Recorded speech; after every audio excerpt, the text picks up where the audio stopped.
Hello, hello. Well, we're technical difficulties again. My apologies. It's all right. It's all right. Is it good enough? That's good enough. That's close enough. Anyway, welcome to the Menopausal View. I am Jay, Jen. and we are here to talk about questions for the universe. We've got a lot of them, actually. We But do. we're only going to do one because we do quickies. We're just going to do a quickie. Yeah. So go ahead and, because she posed this question to me earlier, and I'm like, oh, that's a good one. So one of my favorite things to ask people is things that really make you think, but can also spur some debate, like debate. And with all the debate that happened recently with the election, it literally split the country in half. Literally. And so I found that up until that point, I had no political affiliation. And then all of a sudden, I did. And it was an us versus them concept. But people that I genuinely cared about had a very different perception of things, and I had to listen, investigate, and really go out of my way to form an opinion based on their information, what I knew, and you know, kind of come to some understanding. But there was one or two that I discovered had a fundamental, almost scary difference in opinion. And like the whole debate about the New York taking on the abortion up until actual birth, and then South Carolina there is zero tolerance abortion whatsoever. So very extreme ends of the spectrum on that, and where you can find yourself on those extreme ends of the spectrum. And this is a very heated thing as well.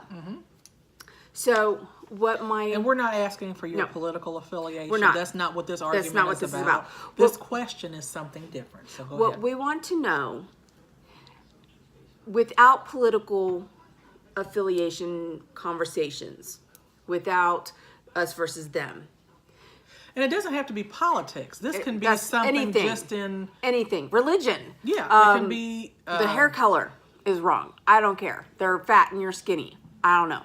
Yeah. Can you find a way to build a bridge to remain friends with this person who has a fundamental difference of opinion and still continue with a friendship with them? Or do you remove yourself from it?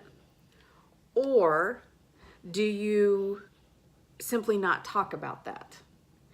How do you handle that difference? Do you say we're friends no matter what, or our friendship is over because I cannot be in that space, that energy?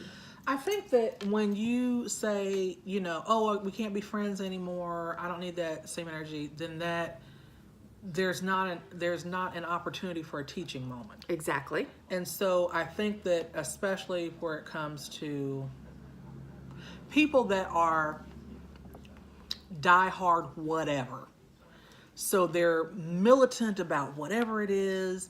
Let's say that it's legalizing marijuana. Let's say that that's what you are militant about. You're all about that.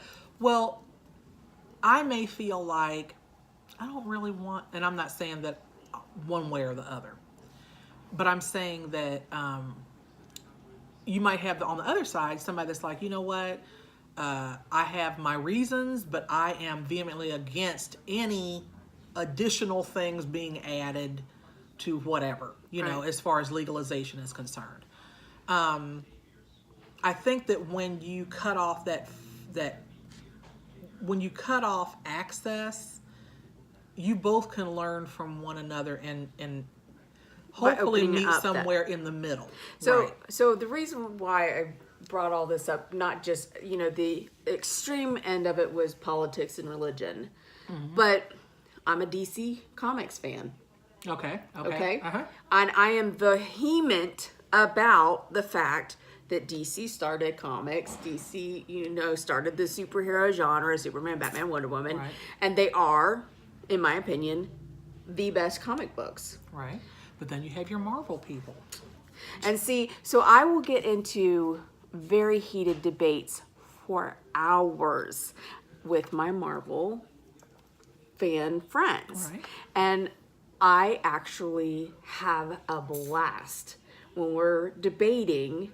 See, but I think that's more of a fun topic. It is, but I'm just saying, but sometimes I'm just saying that's a because fun. people can get crazy about They can, anything. some stuff and you're like, really? Yeah. Like, Yeah. oh wow. They can. Yeah. And they Yeah. can. Yeah. So I'm just saying this is one extreme, this is a simple conversation versus, Right. the big topics, the big things, death, life, religion, politics versus DC Comics versus Marvel. Right.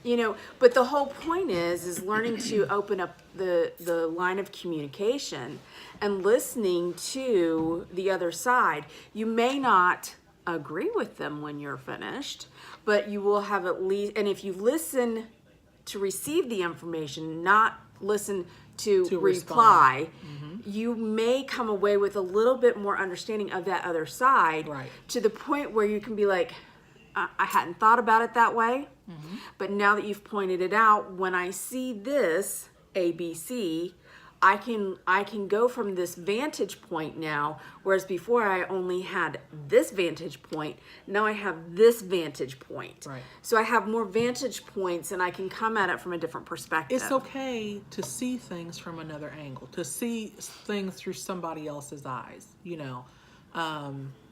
I think for me personally, I would find it very difficult in the current political climate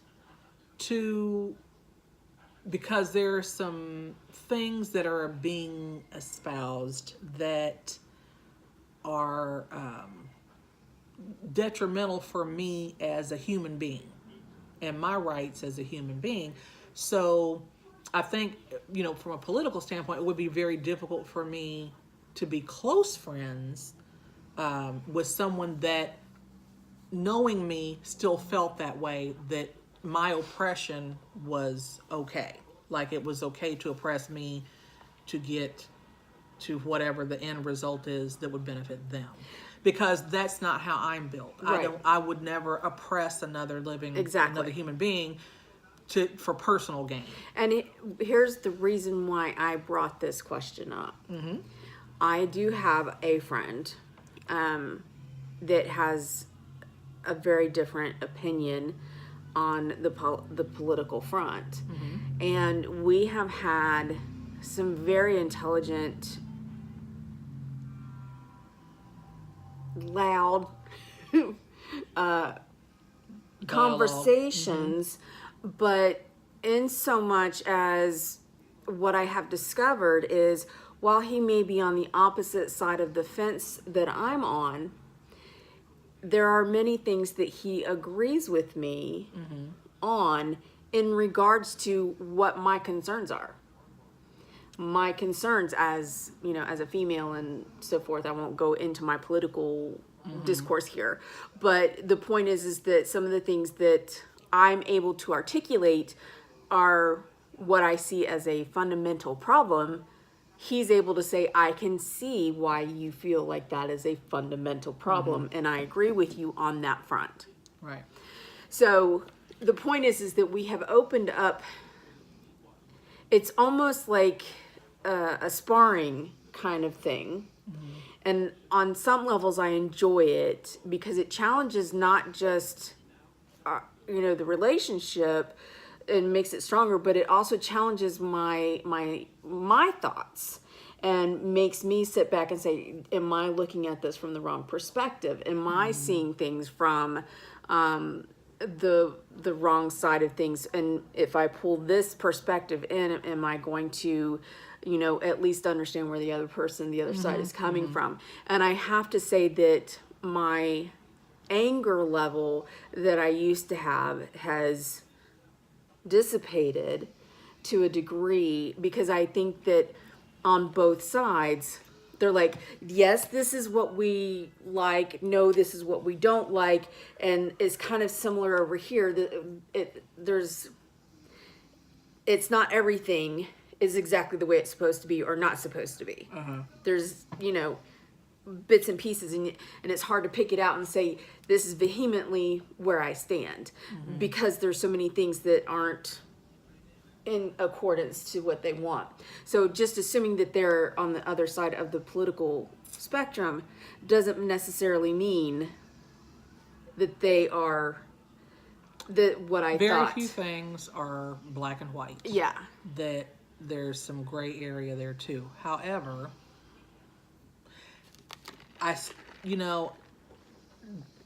given, okay, how do I want to say this? So given that what we, like your views may be one thing, but like I said, agreeing with the current administration as a blanket statement. Yes. I guess that is a, when you're a blanket person, then I question how you view me. Yeah. Or how you view people that are different than you. Right. Even when Obama was in, there were things that I was like, oh yeah, that's awesome. And then there are things that I was like, now why would he do that? Right. That just doesn't make sense to me. Right. He wasn't well, my opinion about, the current administration, that's something different. But I will say that no administration has been perfect. None. Ever. None Ever. ever. I mean, it's politics after is. all. You know what I mean? And I certainly understand wanting change, wanting something different. But like I said, if that's what worries me, is people that are blanket supporters and don't say, okay, you know what, I can see, like, I'm with this policy, or I'm not with that policy, or people that are just they've just got tunnel vision and unwilling to open up and conversate. And they're just unwilling to open up and have a conversation. So I think that I would find it difficult to maintain a friendship, a real relationship. I have family that I love dearly, that are on the other side of the fence, and so we just don't talk about it. You can't, because, and I think that they have enough respect for me not to talk to me about, because of course I'm an asshole, and I'm going to then we have to have, oh, okay, it's on the table. Let's do it. Let's do this. All right. Let's do it. Yeah. Alrighty. Let me pull my files out. Right. Let's go. So are we doing this? Okay. So, right. So, it's just one of those things where we have a mutual respect for one another. But then again, like, to have somebody I would not have that person on my in my inner circle. I guess that would be my thing, is that I would not, if they, and here, let me say this too. I am not, and that's not just with politics, that could be with someone that was, let's say somebody that was homophobic. You can believe what you want to believe, and I will respect you all day. You can believe that, my feeling is that that's between God and that person. And I don't want to be judged for the people I've slept with. So there's that. So I'm going to have to second that one. We have all fallen short of the glory of God. Let's just say that out loud. And so that is something that's personal for them. But somebody that, is like, no, it's wrong, and wrong, and they're going to hell. Nobody knows who's in hell till you get there. I'm just gonna put that on the playlist there. And it's interesting that you brought that one up specifically, because that is one that's very near and dear to my heart. I am a big LGBTQ community advocate. My son is gay, and I watched him. It's not a choice. I figured out he was gay when he was 7. He figured it out when he was 14. And he really struggled with it and fought it, and, tried dating the captain of the cheerleading squad, and he was doing everything he could to not be. And so that is a very, and I have to admit that sometimes when I meet people, if I get a sense about them, if they ask me questions about myself, one of the very first things I tell them is, I have a gay son and he's married to a man. How about you? Right. I wait for their reaction, because that's one of my gauges to see. I think that's my little, I don't know. Like your barometer. It is. That's my asshole. Like, that's my what you got? My instant asshole comes out when I meet people. Right. My son is gay. What you think about that? Right. You tell me, because this is gonna base our whole friendship around your answer. Right. I like people that I can have open, honest dialogue with, and that it doesn't turn into a heated argument. And name calling and bullying. Name calling and bullying, and just, you're wrong. Okay. You know what? There's gonna be, I'm gonna be a little right and you're gonna be a little right. Exactly. And maybe you can convince me I don't know. Like I said, my mind has been changed at least to a degree. Right. You know what? My mind was changed on weed. I used to be, I'm going to go ahead and say it. I used to be somebody that was completely against legalizing marijuana until I really looked into and talked to someone that was knowledgeable in a scientific way. And after and in talking to them, made me do my own research to find out the actual medicinal benefits of weed. And now I'm 100%. I'm like, I think it should be legalized and I think it should be decriminalized. But I agree. I just applied for my medical marijuana card. Awesome sauce. Yesterday. Yeah. So I qualified on several levels, so I'm hoping that it shouldn't be but I agree with you. I think that, and it took me a long time, because I was taught that marijuana was the gateway drug. Yeah. And I had it's the gateway to snacks. and I had friends that were smoking it, and I liked them so much better when they were stoned. And I'm like, huh. Well, okay. not just it's not just the THC part of it, but the cannabis. The cannabis is life-saving. Is, you put it in oils and it takes away joint pain. And seizures. And I can understand why Big Pharma doesn't want this legalized. Exactly. It's shutting down a bunch of stuff. And so I get it. But like I said, I used to be, because I'm old school. It's just, you're taught, say no to drugs, and This is your brain on drugs. This is your brain on drugs, and stuff like this. And so yeah, there's not been one murder of somebody that on is marijuana. on marijuana. They're either hungry or they're taking a nap. Yep. One of the two. So anyway, let us know what you think. We Comment below. We want your debates. Yes. Not the other side is wrong. Yes. Just how do you work with people who are fundamentally opposed to what you believe strongly in? Yes. So don't forget, like, comment, and subscribe to the channel. Subscribe. for more questions for the universe. She doesn't want to beg, but I don't have a problem begging. We need subscribers. Yes, we do. We need about 100 so Please. we can get this ball rolling. So, anyway, thank you guys for tuning in, and we will see you guys on the next episode. So stay fabulous. We love you. Peace out.